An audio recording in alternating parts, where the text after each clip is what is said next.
What's going on, everybody? In this video, I'm going to explain to you how you can use Beautiful Soup to parse out some XML, specifically the published XML of a Shopify website. So for all of Shopify's products, they basically publish all of the in a .atom form, which is basically XML.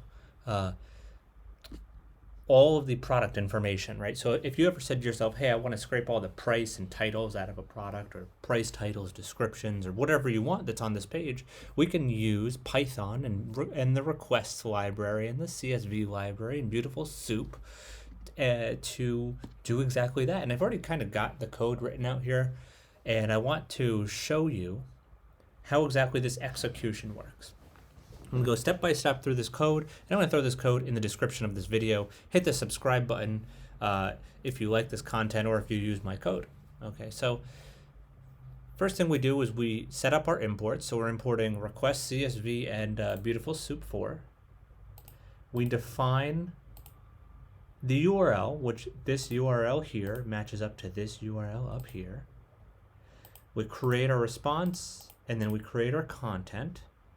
And then we create an object of Beautiful Soup, which takes into it that content response, and then it marks it as being XML. Now, this part here, we're extracting the data from each entry element. Why entry element? Because if you look, entry, every product is delimited by an open and close entry tag. These are entries in the collections all.atom XML file. Then we create a list of products, and we're going to store these products. We're going to store this data in the products in this products list, and then we're going to write that list out to a CSV. Okay, so for entry in soup.findAll, and then we denote entry, so it's going to basically loop through each one of these. I have some prints here just for testing, right? Let's do this. So let's get this out of here. We don't need that.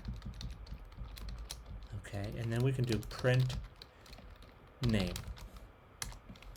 So now what this is going to do is it's going to print out name and price for every item in there.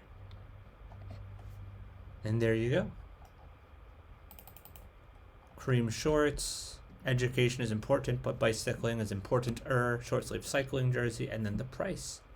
Easy peasy. And then from there, I have some more data, which really, the truth is, it's a totally different task to take each one of these printed items and put it into a CSV file and save it. But I have it here just for fun because I wanted to have this writer here, and this it gets written to products.csv, which obviously which just stores the data, right? So that might be something useful. You could use that data for price analysis, for keeping track of competitors' prices, movement in the market, whatever you want. But that's the guts of it. Okay, and I'm gonna put. I just asked. Don't use this. Don't use mine for testing. Use somebody else's, or use a different one. So I'm gonna use your own URL.atom, because I don't really know if I want a gazillion whatchamacallits, pages. So anyway, thank you guys for watching, and hit the like button, hit the subscribe button, and thank you so much. Have a great day.